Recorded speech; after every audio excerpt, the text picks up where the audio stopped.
That's not Carly. What I know is cheerleading is a sport. If you don't think it is, come with me for an hour and I'll kick your ass. Last month, a U.S. district judge ruled in a decision that a Connecticut university was in violation of Title IX by eliminating the volleyball team and introducing a competitive cheer team. I think that a lot of people have a pretty blind side on cheerleading. They don't understand how competitive and how hard it can be. And I think that, yes, you know, that judge's opinion is definitely going to weigh on a lot of people's opinions and maybe even change their minds. For many young Americans, cool. cheerleading is Honey! Oh, you're right there. Why are you yelling at me? Cheerleading very much is very competitive. It's evolving and changing every year, and it becomes more competitive and harder every year. Sweet. For a competitive new cheerleading team they call Royalty Cheer. They are hoping that they can inspire and change the stigma around their sport, giving other young children and adults the benefits. Oh, you can take cheerleading and you can go places with it. You can get an education at college, and you know that's really important. You know, getting those scholarships to help pay your way. See, what did I say yesterday? You don't have to be a biatch to be a cheerleader. Cheerleaders can be cool too. 5, 6, 7, 8. They're going to teach team building and, even more important, confidence. All right, so if you've got a child interested in cheerleading tryouts, they'll be held this Saturday. Cool. Carly's a famous cheerleading coach. She's having she's starting a new it's like what is it? A competitive cheerleading team. And that gym that we were at the other day, she's going to be teaching there, and that's where Princess Tard goes to gymnastics. So Carly has like her own like cheerleading team that she's going to be the coach of. That's really cool. Yes. Baby Tard, you want to be in gymnastics? On TV. You want to do tricks on the trampoline? You want to be a cheerleader? Huh? Yeah, I do. All right. Sounds good. No, leave it down. Leave it down. Okay, you ready? We're going to clean this truck because it is a mess. Oh, it stinks so bad. That's where Logan puts all the grass. It stinks, huh? What does it smell like? Like horse poop? I love a little horse poop in the mornings. Yeah, Logan always puts the bags of grass back here after he's done mowing the lawn. And it gets piled up and sits there for like 2 weeks, and then he takes it and dumps it, but it stinks. Princess Tard, clean the truck. Get your He-Man hose out there. Ready? Okay, you gotta hold it tight because it's gonna spray strongly. Nice job. Those big beefy tires, clean those babies off. This truck is so old. Got this truck probably almost 2 years ago now. It was, I saw it. I'm gonna get sprayed. I better be careful where I stand over here. Don't spray me! Spray out the back of the truck. Hold down the trigger harder. Squeeze the trigger. Whoa! That's a lot of power. Ew, gross. Good job, dude. Nice. Get all that grass out. Oh, it stinks. Ew. Anyways, I saw this truck, and it was like a one-owner truck. The guy who owned it, the job he had was selling motor oil, so he always put the very best motor oil that money could buy, because he was like a motor oil salesman, and he always put that in this truck. So the motor in it is like excellent. I haven't had to do one thing to it. It's an old truck. It's like an 87, I think. 87 Dodge Ram 50. But I love it. It's nice, cool tires on it, good gas mileage.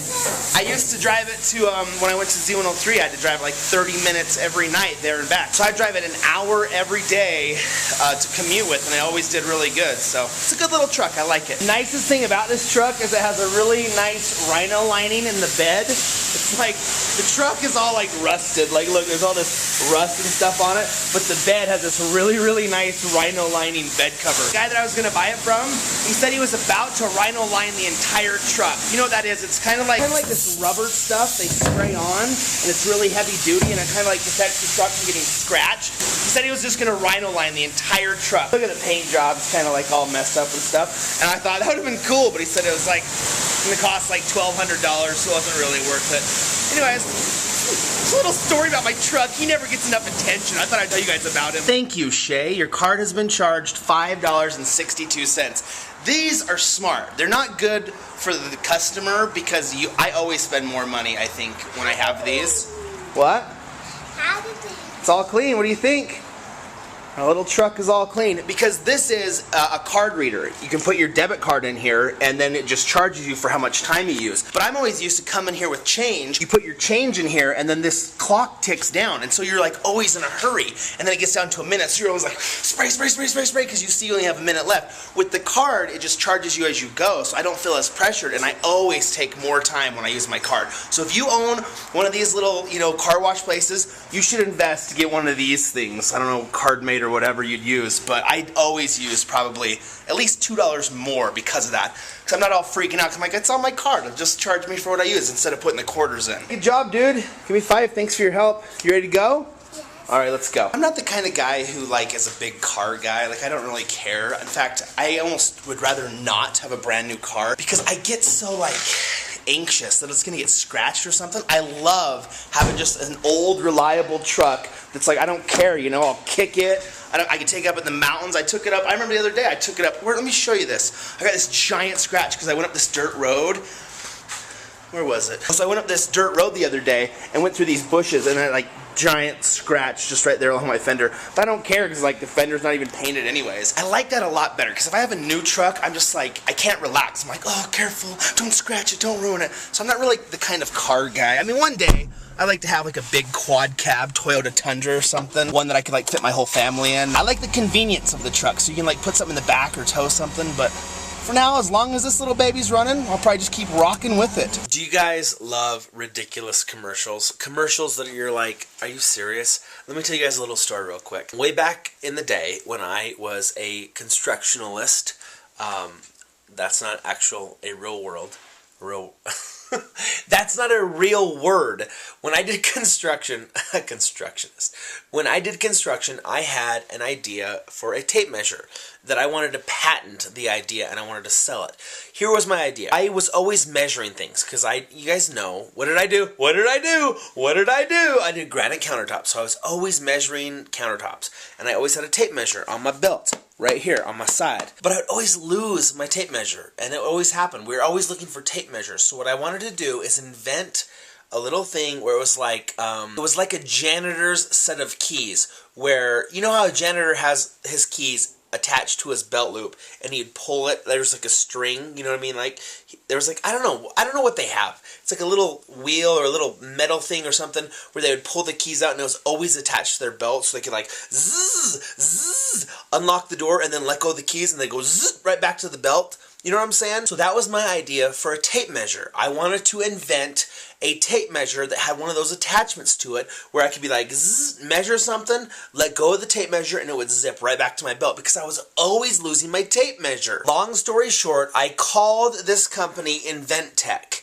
I think it was them, InventTech, where I wanted to invent this tape measure because I'd never seen one on the market. Well, they were a giant pain in the butt to deal with, and I never made my great invention for this tape measure, but I just saw this commercial and I wanted to show it to you guys. This dude invented some sort of, you guys have seen this commercial, he made like this little, you know, I don't know, water thing that his kids could go through, and he made money on it because InventTech, or whoever these people are, they sold it to Whammo, the invention of the Frisbee, this toy company, and he made money. But what I love about this commercial is the very end of it. Are you ready for this? Listen to the end of this commercial. Bill Schaefer made a financial gain with his invention. Bill's experience is not typical, and most inventions are not successful.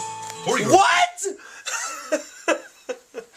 Most inventions are not successful. This dude, Bill, was a lucky SOB, and he's like the only person who ever was successful at getting an invention patented on our website. So good job, business. What are you? Information, called 1-800-962-8661.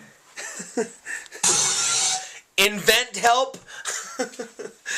Good job, Bill Schaefer and Invent Help, because the little, you know, whatever, the water thing with the kids, that's the only thing they've ever succeeded in. So good job. I mean, if you guys have a good idea for an invention, go ahead and submit it. I'm just bitter because I remember I thought that this tape measure invention that I had was genius, but it never went anywhere. So I'm always bitter. Like, since that has happened, I've always been bitter against these invent tech or these people who are like, we'll patent your product, because I was like, this is a genius idea, and if I want this product, like this would help me so much.